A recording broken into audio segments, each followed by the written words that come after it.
We finally have a nice day here in the Hudson Valley on November 25th after Thanksgiving, and after a lot of rain and a lot of snow and a lot of cold. It feels good. Today we did a follow-up interview with Michael Fisher, who suffers from TBI, traumatic brain injury. 2.5 years ago, we talked to him about his plight and how his injury affects his life and what his plans for the future are. Today, 2.5 years later, after completing 2 years at Ulster Community College, we talked about what his accomplishments have been in the last 2.5 years and what the future looks like for him.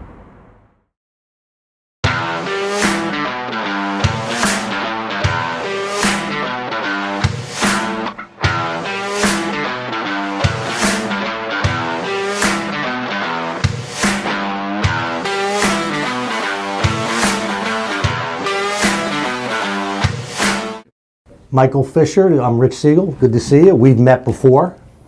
Do you remember that? Yeah. I'm being funny. We talked 2.5 years ago about TBI, traumatic brain injury. We talked about the fact that you had had between 13 and 15 concussions when you were younger, playing football, a variety of different sports, soccer, and continued to do it because at that time TBI was not a publicized thing. People didn't know a lot about the injuries that were caused from a numerous concussions or a concussion that rattled the brain and could affect it in the years that would go on. And it was somewhere around when you were 15 or 16 that you were actually diagnosed. Is that accurate? That they said you have TBI, that you have traumatic brain injury, that you've had several concussions and your brain is, I think scramble's an unfair word, but it's been jolted and there's been injury to it. Is that accurate? Yeah. And that the effects of that injury are that you really can't put yourself at risk anymore in terms of having more concussions, playing football, playing sports, working out, any way jolting your head. I've heard you've been on a plane and just the movement of the plane caused the concussion. Is that accurate too? Yeah. Okay, so having that in there, and we talked about the ramifications of what the injury has done to you in terms of how it changed your life, obviously, what the restrictions it put on you, what it took away from you. And we've also talking about, and that's what I want to talk about in the last 2.5 years, what it's given to you, being able to be a volunteer for TBI. You've been pretty clear at least 2.5 years ago, and we'll see today if you feel the same way, that you would do it all over again. Quick sum up, couple minutes. What's gone on in the last 2.5 years in your life since we talked last? Well, I've been still working at the same job I've been at, the local restaurant making pizzas. I've been there for 6 years. I've been doing a couple speaking engagements at some colleges I did last year. I was doing some performing in the city last year for my music. Last year was kind of like a big year. I did a lot of like talking and traveling and going all over the place. And I went to, I think it was New Paltz, Mount St. Mary's. I spoke there to college, New Paltz College. Yeah, New Paltz College. I spoke there to like a class of like people, like they were like adults, mothers, parents, kids, all ages. And I did in Mount St. Mary's, I had one of my therapists, she taught there. She did like a psychology class and they were learning about like TBI and like the effects from brain injuries. So she asked me if I'd come and speak to her class, and I went there and spoke to her class. That was a bunch of like freshmen in college, like 18-year-olds, 19-year-olds. So I spoke to them, and then like I was helping out with the brain injury thing. We would go to the walks and stuff. This year was the first year I didn't go to the walk, but every other year I've been there since we've been involved. And then I did a couple shows in Queens in the city for my music, and I did one in Philadelphia. And recently, the beginning of this year, I told my mom I was leaving. I was going to California, and I left and went to LA for a couple months. Then I came back, got my mom, went back out there and did a couple music videos, and then I came back now.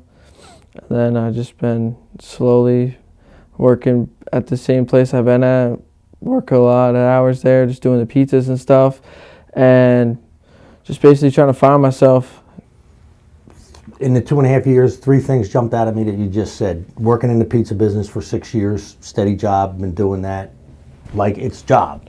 Yeah, Pizza. I like it there. Then the other 2 things are, I would think, more passions. The poetry, I call it, or rap music. And third thing I heard was the speaking engagements and being a spokesperson for TBI and talking to other students and at colleges and at large groups and maybe to high school football teams. I know you haven't done that. I know you've offered to, but that's what I could foresee.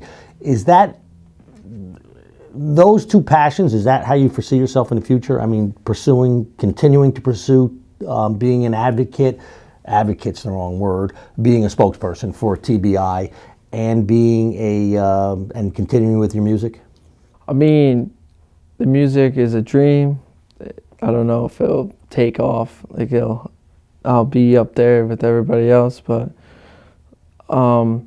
the speaking engagements, I don't mind doing them. I get asked to do them. People ask my mom if I would go there and do it. But my thing with those is I always tell the people when I speak, I'm not trying to have you not do anything. I'm just telling you what happened to me. And some places, they don't want me there because then they think I'm going to like tell people not to do stuff. But that's not what I'm out to do. I can understand that. A little bit of a double-edged sword. They're afraid to have you speak to their, let's say, high school football players before the seasons because 6 of those players may say, well, wait a minute.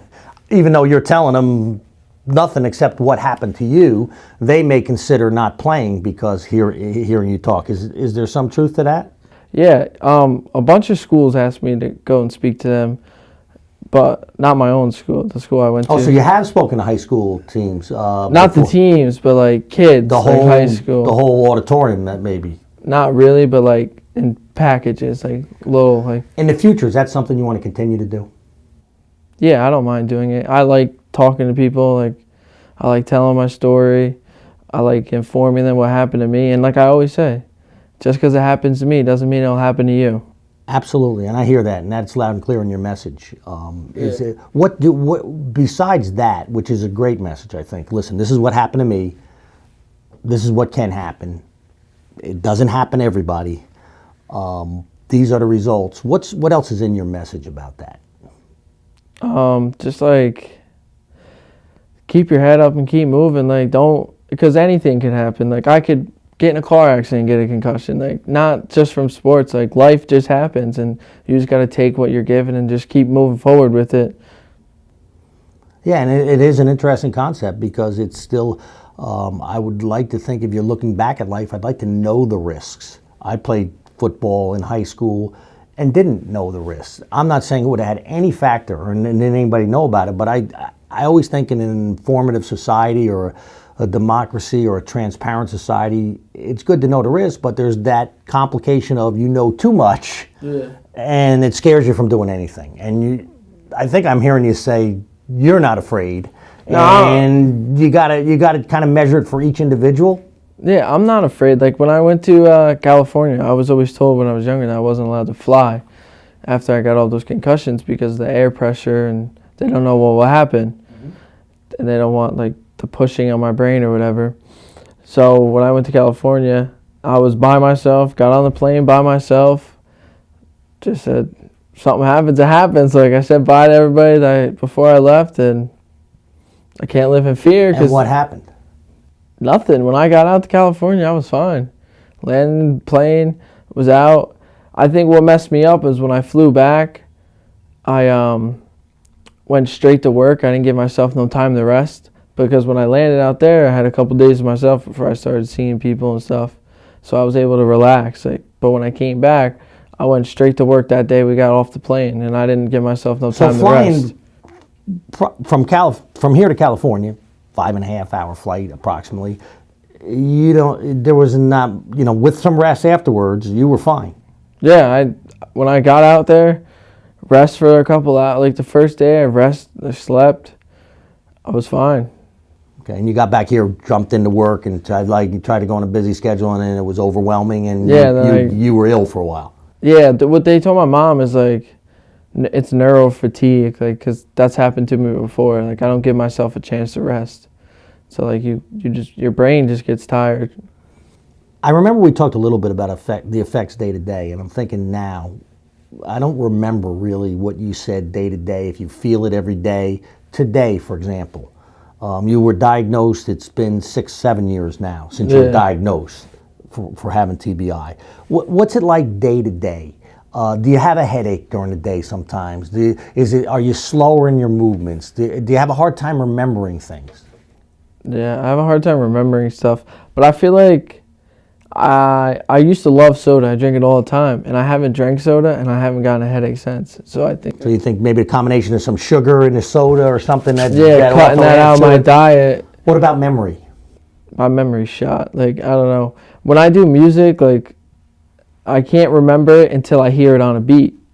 And they said they teach classes for people like that. That there's like a memory class, like the TBI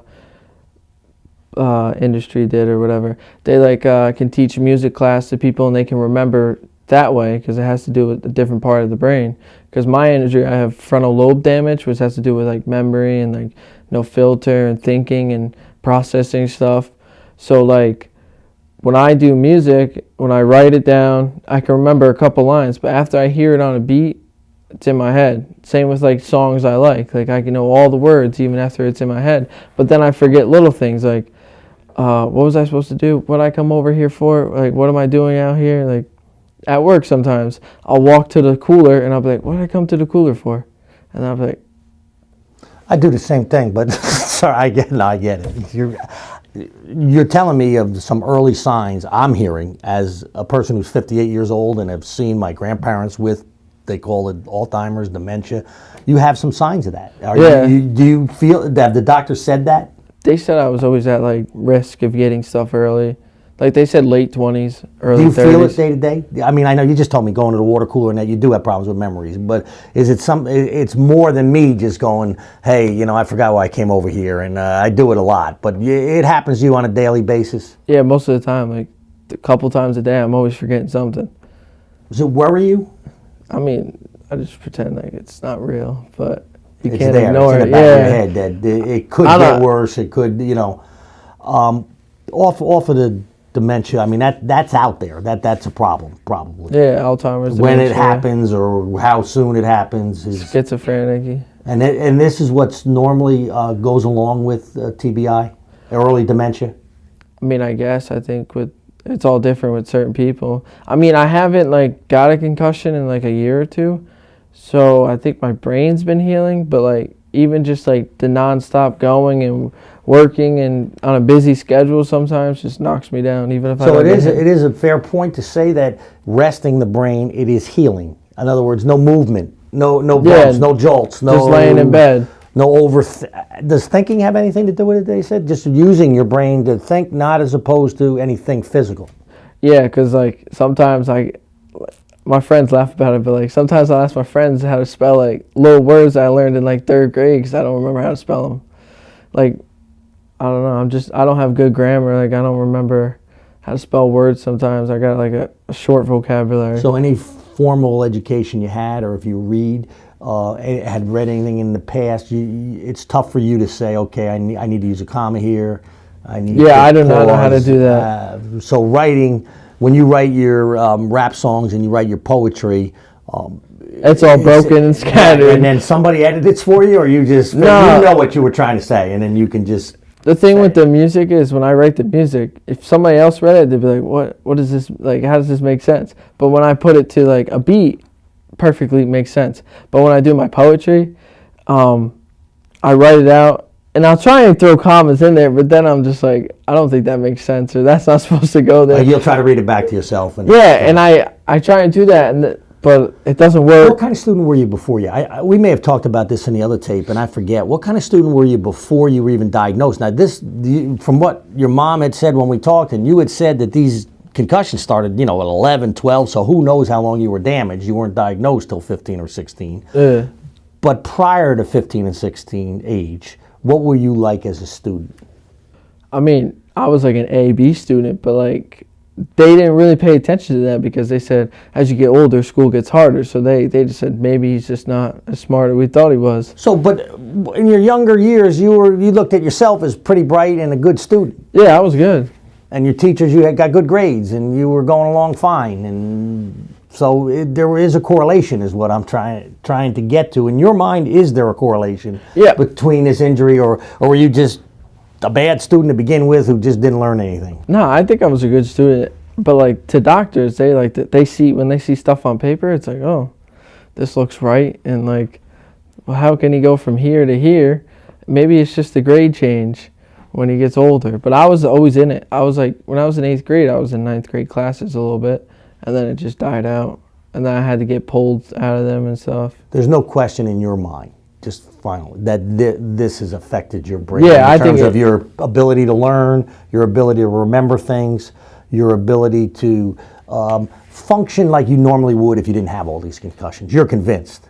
Yeah, and the thing is, I don't really remember how I functioned without the concussions. Right, but you know it's different. Yeah, I know it's different because I've been told it was different. And sometimes I try and remember. Well, that's the cognizance thing, too. You don't know really where your brain is developing at these stages as you get older. Yeah. 21 is so young, and, my brain was definitely not developed, is what, I'm kidding, but you don't even know what learning is really, or how to learn. Yeah, that's what I'm saying. But like when I was like 11 or like 10, like I don't remember how my brain functioned then really, because I can't remember. But I was. You don't have a lot of memories of 9 years old, 10 years old when you were 20. I mean, like being at Thanksgiving time when you were 10, or Christmas when you were 11. Do you have memories of that? Nah, I only remember like once in a while. I remember certain things, but then sometimes I feel like my brain makes up false memories. Because I feel like I can remember something, but it'll be totally wrong. Well, it does that to all of us, so don't worry. But but in general, you in your high school days, which were traumatic in a lot of ways, ending in football, losing friends and groups you used to hang out with. I don't mean lose. There was a different dynamic. Yeah. Do you remember that? How that was? I remember bits and pieces. I don't really. But you don't really. It's not something you dwell on, or could really specific. If they said, "Here, write a book about that time," you'd be like, "I can't really remember much." I could give you like pieces. I can't give you like, oh, this is what I did every day from 9th to 10th grade. I don't remember. Mike, the few times, and I've met you a couple times outside of when we've done our conversations, very happy person. Seems like very affable, very friendly, good-looking kid. Smile. Somebody you want to be around. And then I read your most, the song that's gotten the most attention from your rap is about suicide. Yeah, I mean, I don't know. I'm happy on the outside, but I'm sad on the inside, and that's the truth. Like sometimes I walk around and you got to put the smile on. Like inside, I feel like I'm dying. Like I'm not what I used to be, and that dwells on me, and like I'm not who I used to be, and like this person isn't in my life, that person isn't in my life, so I feel like I'm losing everything slowly. Most of the time I'm by myself, like 90% of the time I'm alone, and I always have those suicidal thoughts and stuff. And I read a poem to the trauma center down in Kingston, like where they have the brain injury people. And those people are worse off than me because I can still walk and talk like perfectly fine and drive a car. I read a poem to them about suicide and they all cried. And I don't know, that made me feel a little uncomfortable because I was like, why are they crying? And they all said they could relate to me. They sleepless nights. So they were crying, talking about that more, not so much so that they want to live so bad and that suicide is not in their mind. They were kind of going, hey, I hear you and I understand. Yeah, they didn't feel alone. I think about being alone and not wanting to be here anymore also. Yeah. Is that what you felt the tears were for when they were crying? That's what I felt. But like at first when I was reading it and I see and I hear it, makes me feel a little uncomfortable because like me, I'm like, I ain't worthy of nobody to cry for. Like I'm nothing special. I always put myself down. But I guess my words touched them and I'm happy if it helped them. And a lot of people from the trauma center reached out to my mom and thanked me for coming and said that they were still talking about me. What I'm looking at too is I'm thinking if I was 21 and had lost what you had lost already, because my memory is pretty good of what high school was like, and I'm a crybaby in that it wasn't good enough, and I should have done more, and yet it was pretty good. You know what I mean? And I'm whining about it. I can't imagine, you already know what was you lost, and what's possible ahead that you may not get. That's where the thoughts come in, and you don't find hey, I'm still healthy, I still have my family, I still look good, I'm still functioning, I want to live. I mean, it's hard to get there. Yeah, because inside I hate myself, but I don't know why. Why do you hate yourself though? I don't know, because I'm not what I used to be, and you hate yourself for what happened to you though, and and you're not forgiving yourself for the idea that this isn't. I'm not slow or have a bad memory because of anything I've done wrong. Yeah, I know it's not my fault, but sometimes I feel like it's my fault. Sometimes late at night, I'm just sitting there thinking, trying to remember things, and it's just it frustrates me and it annoys me, and it's just But not your fault in the way of the decisions you made. Yeah, I'm with you on that. I'm not second guessing your decisions to play football or to have the injuries or to keep going. That's a kid chasing their passions and not being afraid of risk. But beating up on yourself now, for what? I don't know. I've gone to therapy, and they always ask me. And I said, I don't know. It's easier to target myself than to target other people. That's the way I feel. Moving ahead, you're 21 now. Yeah. Perfect world that you do stay healthy. Where do you see yourself at 30? What do you want? I don't know. I'm not like most 21-year-olds. I don't go to clubs. I don't drink. I don't smoke. I don't do nothing. I want a family in a couple of years. So you want to meet somebody. You want to meet a girl. I'm trying to buy a house in a couple of years too. I've been saving my money. And I just see and that's why I feel like I'm left out too, because I see all the kids I went to high school with out partying all the time. But I know in reality I'm not missing anything, because they're blowing money. I'm saving money. And you're not missing anything. That's why I'm never. I'm serious. I like to be funny. You know that. Yeah. I'm just not into that partying stuff. That's why I'm not like a most 21-year-old. I'm thinking in the future. Kids my age are thinking now. You consider yourself ambitious. Yeah, kids my age are thinking, what I'm going to do tonight, who am I going to hang out with, what girl I'm going to sleep with. I got that. But let's get back to you at 30. What does it look like? Hopefully I'm still kicking, but I don't know. And what else? That's what I'm saying. You going to have a family and some kids and a career? Somebody said to me the other day, they were like, why would you want to bring a kid into this world with what you got? Talking about my brain and stuff. You might pass something on. And that kind of made me feel bad, because I was I never thought about that. But I was like, what can I pass on? Well, I would totally disagree with that. I know very little about science or genetics or what happens, but yeah, me I'm either. assuming this brain injury is because of what happened to you during your life, not anything that was in your genes. Yeah, but maybe maybe your brain was a little looser. You know what I mean? Was more susceptible to who knows. Yeah. But there's not genetic passed on that if you had a son or a daughter that they're going to have a traumatic brain problems. Let me end it with asking you if you at 21, you could talk to Michael Fisher at 10. Anything you'd tell him? I don't really remember Michael Fisher at 10. But if he was there, you saw him there today, what would you say to him? You're going to deal with a lot of bullshit. It's going to get hard. Just keep your head up. You wouldn't change anything. You're not alone in the world. You're alone in your mind. And I wouldn't change nothing. Keep doing what you're doing. I don't know why would you, I believe you. I believe you. I have nothing to change. Stuff happened to me. Stuff happens to everybody. But I'm just lucky that my stuff happened to me when I was younger and I had a family with me. Not when I'm 40 and then I have all these problems and I'm alone and don't know what I'm doing with my life. What are you going to tell your 10-year-old son, Michael Fisher? I'm going to let him play football and let him do whatever he wants. Just be cautious. And Are you going to make him aware of your problem if he didn't know it? Let's say you got better, or it wasn't something you shared with him. You were living in what looked like a normal life with your wife and a family, and your son's 10 now, and you're 33. I don't think that's something you throw at a kid that young. If he asked when he was older if I played sports and stuff, I'd tell him. But like, I don't want to be like, oh, this happened to me, and then worry the kid. Oh, could this happen to me because it happened to my dad? You'd bring him right down to the Pee Wee football and sign him up. Yeah, I wouldn't stop him. I'm not arguing. I'm listening with respect. No, yeah, because I've played with a lot of kids, and none of them like ever got concussions, and so it's like it doesn't happen to everybody. I just got the bad luck of the batch, I guess.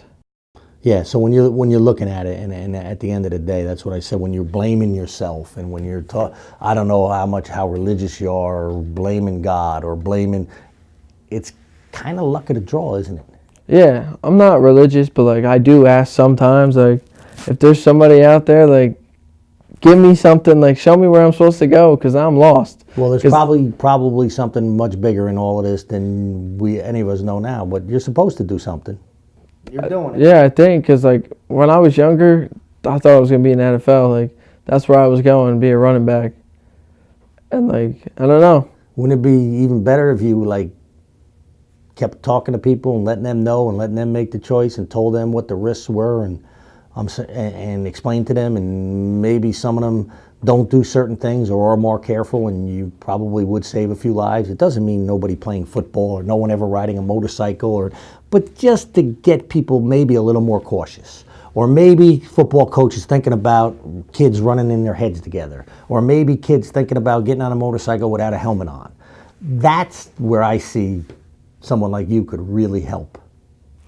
I think maybe like I watched the Football Life on Rodney Harrison. Like he was like a good hitter. He was a wide receiver. Oh no, he was the guy, safety. Yeah, I get him confused. I'm thinking of Harrison for the Colts. Marvin Harrison. Yeah. Rodney Harrison was when he played football. Played for the Patriots for a while. Yeah, when he played football, you can hit like wherever you want. And they at the end of his video they did on him, they were showing his kids properly how to tackle, and Rodney Harrison showing his kids how to lead with the shoulder, not the head. Or no, he was just like you aim here because you're gonna hit here when you come up, not when he would aim here and hit here. Right. And interesting. I could see myself possibly doing that with kids, but like I don't know, like I tend to stay away from the sports. If I'm asked to speak about my brain, I'll speak about my brain. And I think you can do a lot of good with that. Again, I'm totally agreeing with you. It doesn't have to be going to football players and saying, don't play football. That's not what I'm saying. It's going to groups of people, young kids, and saying, here are the risks, and here's how you would be better to avoid those risks. It doesn't mean not do. It means think about. And that would go from coaches to parents to the kids themselves. Actually, just be safer. Treat your brain with a little more respect in terms of it being the thing that operates everything. Do I really want to bang it into that wall all the time? Or do I really want to risk it by riding my motorcycle at 80 miles an hour with no helmet, doing a wheelie like this? Is that really what I want to do? Because that's where the brain injuries are happening for the most part. Yeah, like I'd tell like people like you can't, like when they throw flags and stuff, you can't, when someone's running full speed at somebody and that person drops, that person's not going to be able to stop. They're going to hit them. Like you can't. That's why I feel like they became too overprotective in the NFL with that stuff now. But funny guy like you saying that. I say the same thing when I'm watching the game. You got to put the quarterback in a skirt these days. You can't touch him. Yeah, you can't touch him. He throws the ball, you touch him 15 yards. Yeah, I know. I get it, but and like yeah, hey, listen, you're a guy that you're gonna take your chances. You know what you risk. You know what happens. You know what you did, and all I'm saying is that I can see you as the messenger for that, and that's a positive thing because I don't hear you saying don't. I hear you saying, here's what can happen, here's what to think about, here's what happened to me. And you're not even talking about how it could have been. In your case, wouldn't have been. It's not preventable necessarily. I mean, it just was just gonna happen. happened, You were yeah. out there on the field getting knocked around, and it happened. So Yeah. I hope you move forward doing, and we're gonna keep checking up on you, Michael. Keep doing good work. Keep saying the things you're saying. You got a great personality. You got a lot going on for you. Yeah, the thing is, like, I remember you bringing up that song before. Like, a lot of people think I'm like an asshole, but like, I'm the nicest I was kid. trying to get inside of what you're thinking. No, yeah, that's what I'm saying. Like, I had a lot of people come up to me and be like, "I thought you were meaner than this." I was like, "What?" I said, "Like, I help people. Like, a lot of kids at my job, like, they always ask me for advice and stuff, and like, helping them with like personal problems." That makes me feel good, even if it's not about my brain. And I was always told I should go to school and be a therapist, but it's not me. I'm not. So you're a helper. Yeah, That's what can be on his epitaph, Mom. Helper. Seeing you, Michael. Thanks for Thank coming you. in.